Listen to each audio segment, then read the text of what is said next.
Bueno, damos inicio a nuestro programa. Iniciamos con Encuentro con la Comunidad Educativa. Debate sobre la reforma Ley 30. Vamos a darle la bienvenida a Orlando Acosta, Doctor of Philosophy, PhD en Virología Molecular, profesor de la Facultad de Medicina en la Universidad Nacional de Colombia. También le vamos a dar la bienvenida a Carlos Steven Mosquera Suárez, estudiante de la Universidad Distrital, ex consejero juvenil de Engativá, representante legal del Consejo Nacional Superior Estudiantil de Colombia, CONSEC, y por supuesto recibimos al señor Miguel Ángel Pardo Romero, integrante del Comité Ejecutivo de FECODE, Comisión de Política Educativa y secretario de prensa. Muy buenos días. Miguel, muy buenos días. Muy buenos días, Ibe. Un saludo vital, fraternal y periódico a toda la comunidad educativa, a nuestra mesa de trabajo con Carlos Chacón, nuestro intérprete de señas, a ti, Ibe, por supuesto, pero eso de señor como que no me sonó. Y un saludo y un saludo, por supuesto, a nuestro compañero y entrañable compañero, el doctor Orlando Acosta, nuestro científico de cabecera, profesor de la Universidad Nacional. Bueno, y a los nuevos liderazgos, como se dice, Carlos Mosquera, representante legal del CONSEC, con centro en el CONSEC, y por supuesto, estudiante de la Universidad Distrital. Bueno, Miguel, el espacio entonces es todo tuyo. Bueno, no, pero Carlos no se ha presentado, ¿no es cierto? Bueno, ¿por qué no nos presentamos, Carlos? Un saludo. ¿Ya ha saludado? No los hemos escuchado. ¿Aló, me escuchan? No. ¿Qué hubo, Miguel? Bueno, saludemos, Carlos. Un saludo y Orlando. Un saludo a primero. Miguel, a Orlando, a Ivy, a todo el magisterio que nos escucha el día de hoy.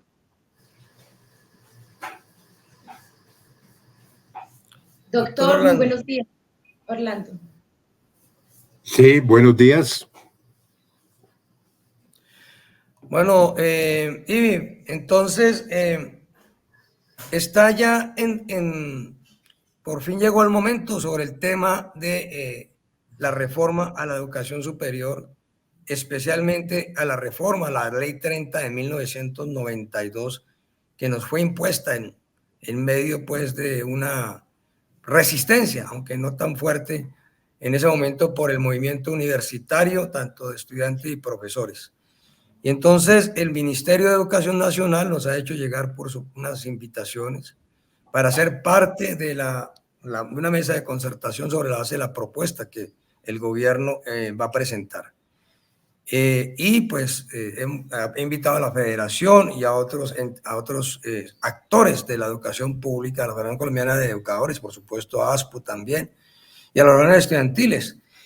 Y en ese orden de ideas, pues se trata hoy, Orlando, Carlos, de que miremos cuáles serían los planteamientos nuestros, los aspectos centrales que nosotros hoy planteamos deben ser reformados y que deben constituir la esencia de la nueva ley sobre educación superior, y que por supuesto ya deje atrás ese capítulo tan nefasto como fue la Ley 30 del 92. Orlando, por favor.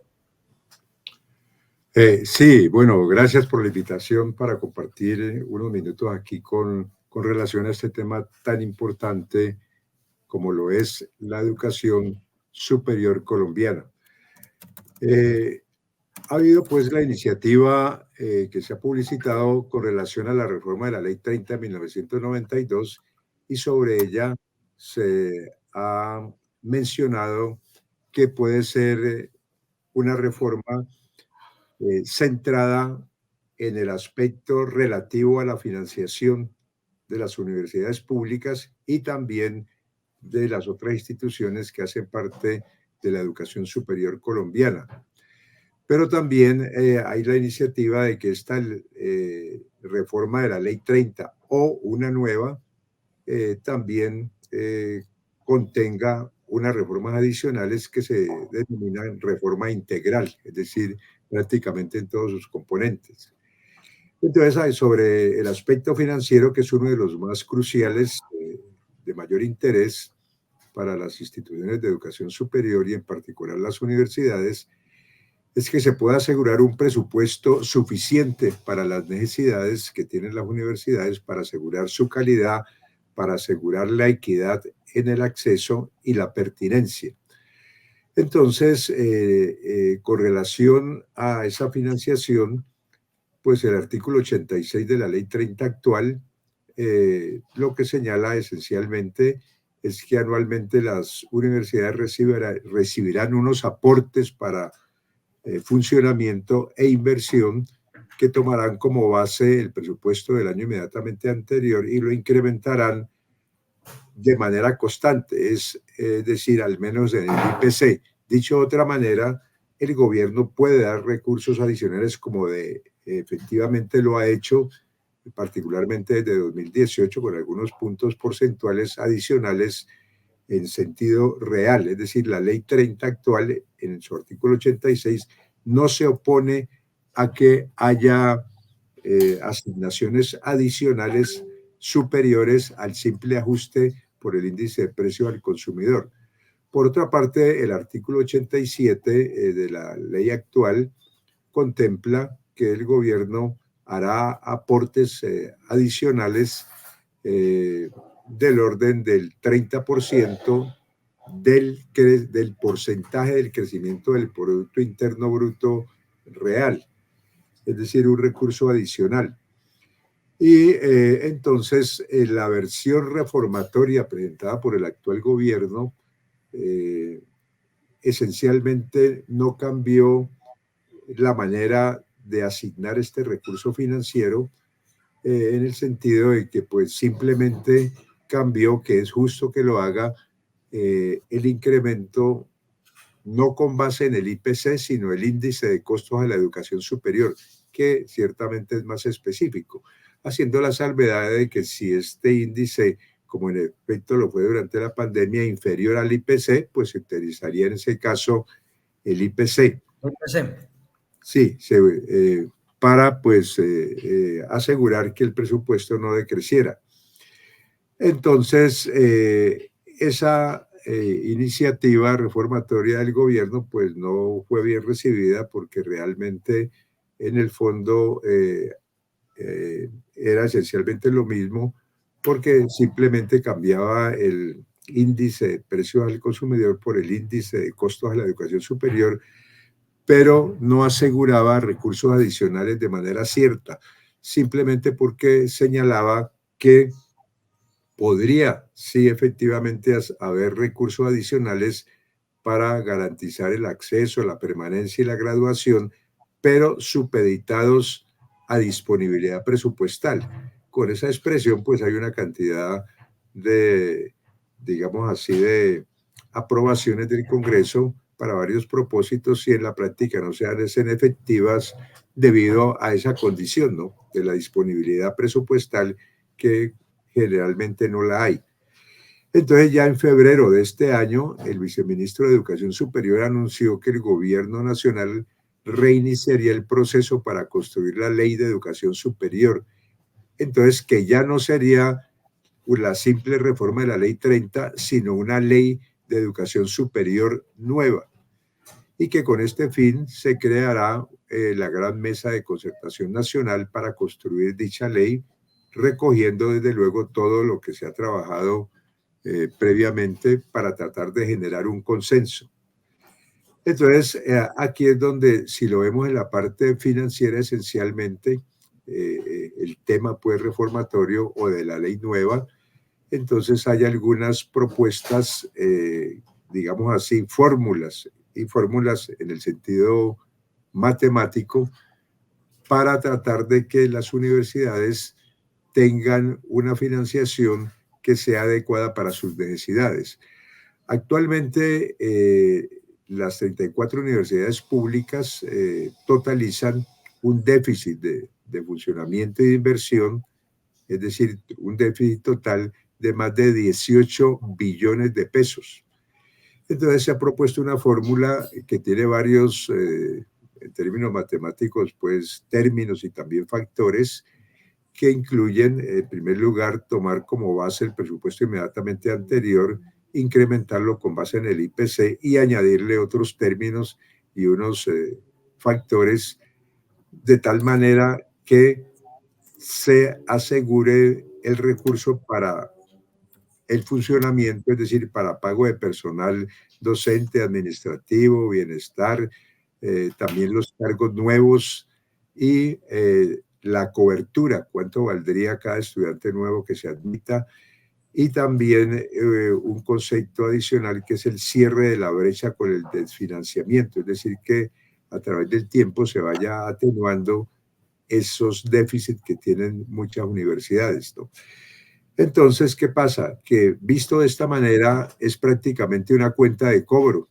Es decir, cada universidad diría, el año que viene tendríamos tales costos y por lo tanto, con todos estos factores que he mencionado, pues se le pasa al gobierno la cuenta de cobro. Entonces eso tiene, digamos, llamémoslo así, uno podría llamar cierta crítica en el sentido de que cada universidad se pondría el presupuesto que considere, ¿no? Con base en sus déficits e inclusive en la inversión podría ser sobre infraestructura física. Y la pregunta es, ¿cómo se hace en las universidades de otros países? ¿Existe una fórmula única para todas las universidades? La respuesta es no. Las universidades son distintas, tienen diferentes prestigios, reputaciones, sus egresados tienen diferente empleabilidad, tienen distinciones académicas distintas, es decir, cada universidad tiene su propia personalidad y por lo tanto tiene costos distintos. Las universidades, llamémosle así, de más jerarquía con relación a su personal académico, por ejemplo, son más costosas que aquellas universidades, llamémosle así, un poco más discretas, pero lo importante y justo es que todas tengan la oportunidad, a través de su financiación, de tener unos mínimos de calidad y que además cumplan con el derecho de darle acceso a la juventud, principalmente pues a los jóvenes provenientes de estratos socioeconómicos más vulnerables, ¿no? Y todo ello, pues desde luego, como lo estoy indicando, con estándares de calidad mínimos. Ahora, de ahí para adelante, ya universidades, pues obviamente son distintas, depende las iniciativas de sus profesores en el terreno investigativo, por ejemplo, o sea que una fórmula única es difícil. Entonces, ¿qué es lo que se ha hecho en otros países que a veces podría pues tener algunas críticas porque en algunos aspectos se superpondría, no necesariamente, pero en alguna medida con propósitos neoliberales? Entonces, ¿cómo se hace en otras universidades? Se hace a través de la rendición de cuenta ante un consejo superior donde la mayoría de los miembros de ese consejo son representantes de la sociedad. Entonces allí se rinde cuentas por el ejercicio de la autonomía universitaria y se examinan una serie de indicadores, ¿no? Es decir, una serie, llamémosle así, una métrica en la cual se ve las realizaciones de la universidad, la efectividad, el impacto de su presupuesto anterior, o sea, de la vigencia anterior. Se hace un monitoreo del progreso en la dirección de las metas estratégicas, la evaluación de los resultados para ajustar el presupuesto basado en datos de su desempeño y las evidencias de su efectividad. Con base en eso, entonces, se hacen recomendaciones desde esos consejos superiores al gobierno para satisfacer pues, las necesidades de la universidad con base en la rendición de cuentas. Dicho de otra manera, la autonomía universitaria tiene ese contrapeso. ¿Qué se hizo con esa autonomía universitaria el año inmediatamente anterior? Y con base en eso, entonces, hacer unas recomendaciones en términos de la financiación justa para mantener estándares de calidad y para permitir que la universidad tenga realizaciones aún mayores en el terreno investigativo, en la calidad docente y una cosa muy importante, en su relación con la sociedad, de forma particular con el sector productivo para intensificarlo en conocimiento, para crear riqueza con carácter inclusivo. Eso es importante, esa adjetivación, para que la sociedad pues tenga oportunidad de crear riqueza y de manera concomitante ser un espacio para el empleo formal, el crecimiento de los impuestos, las cotizaciones para pensiones y para salud. Bueno, entonces yo creo que es absolutamente pues muy centrada el aspecto, primer aspecto obviamente que nosotros tenemos que garantizar para garantizar el derecho, es un presupuesto estatal adecuado. Y entonces el tema de adecuado es lo que vamos a definir, o por lo menos tenemos que establecer. Orlando ha precisado unos criterios para el caso de la educación superior. Nosotros estamos en la misma circunstancia de la preescolar a la educación media.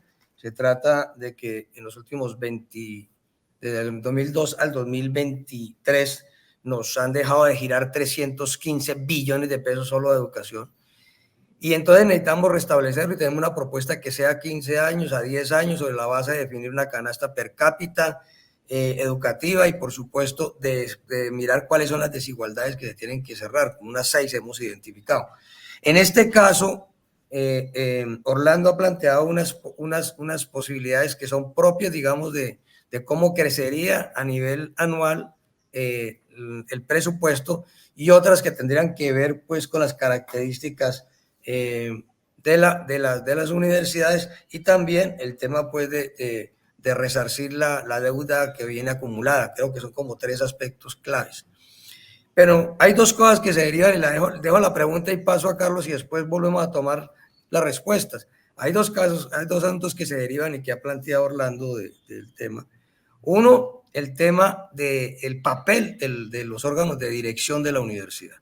Es decir, se trata de un asunto de quién determina el rumbo académico de las instituciones, en este caso de la educación, y cuál es el peso que tienen allí, especialmente los maestros, los investigadores y los estudiantes.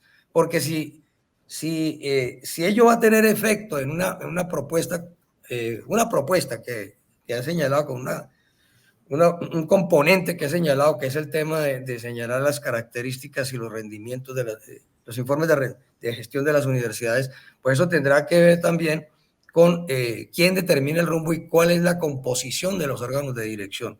Y segundo, un debate que tuvimos siempre con la Ley 30, pues en ese momento estaba yo en esas direcciones del profesorado universitario, es si era lícito o no que coexistieran universidades legalmente, reconocidas legalmente, pero unas acreditadas y otras no acreditadas, y ese punto para nosotros era como inconcebible. Es decir, que hubiera unas que podrían ser todas legales, pero unas que tuvieran acreditación reconocida y otras no. Entonces, digamos, ese aspecto es clave en todo, en el tema de la calidad, en el tema de la producción de investigación.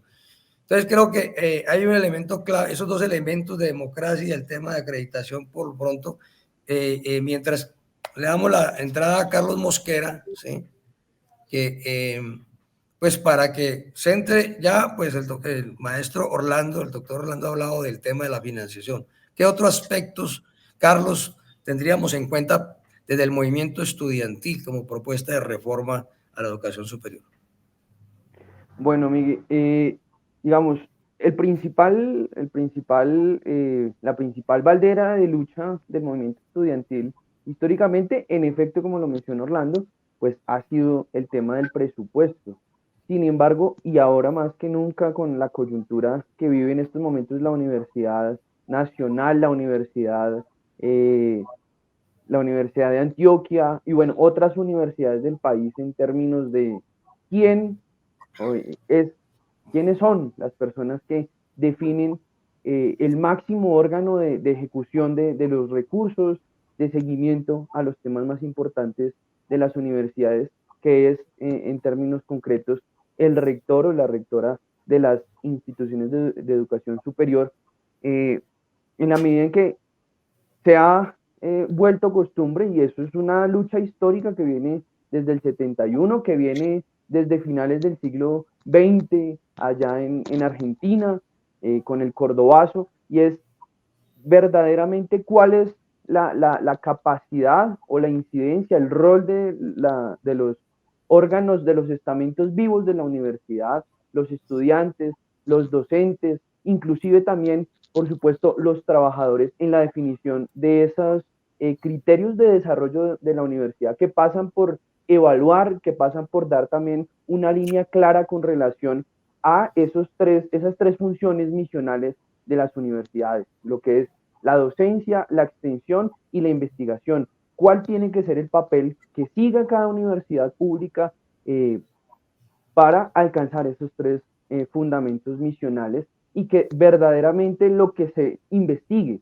lo que se enseñe en la universidad, pues vaya dirigido también a satisfacer esas necesidades, no del mercado, ¿sí? Pues evidentemente hay una demanda por atender algunas de las condiciones económicas del país, sino que eso tiene que estar enmarcado dentro de un plazo mayor para lograr alcanzar mayor soberanía nacional, mayor desarrollo del aparato productivo nacional, mayor autonomía del país ante los organismos internacionales, ante el contexto mundial. Entonces, en esa perspectiva, yo creo que se reabre esa discusión. Los maestros, los estudiantes y el movimiento universitario debería abocarse, y pues creo que tenemos las condiciones propicias con este gobierno para alcanzar reformas en ese propósito de alcanzar verdadera autonomía, verdadera soberanía por parte de los estamentos vivos de la universidad, para que no siga sucediendo lo que viene dándose en los últimos años, en las últimas décadas históricamente, y es que son otros los que vienen a tomar las decisiones que pues deben dirigir a las universidades.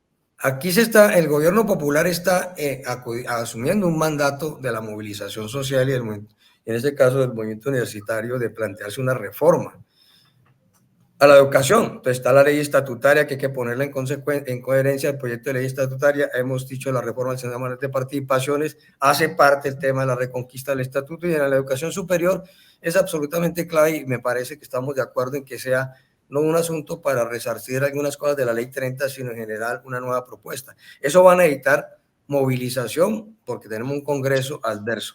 Pero le dejo la pregunta y entonces mientras tanto vuelvo con Orlando porque ya entramos a cierre. La prioridad.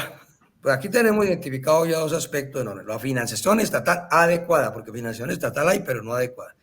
Y la segunda, pues tiene que ver con el tema de la democracia, la autonomía, digamos que son aspectos centrales en cualquier reforma, ¿no?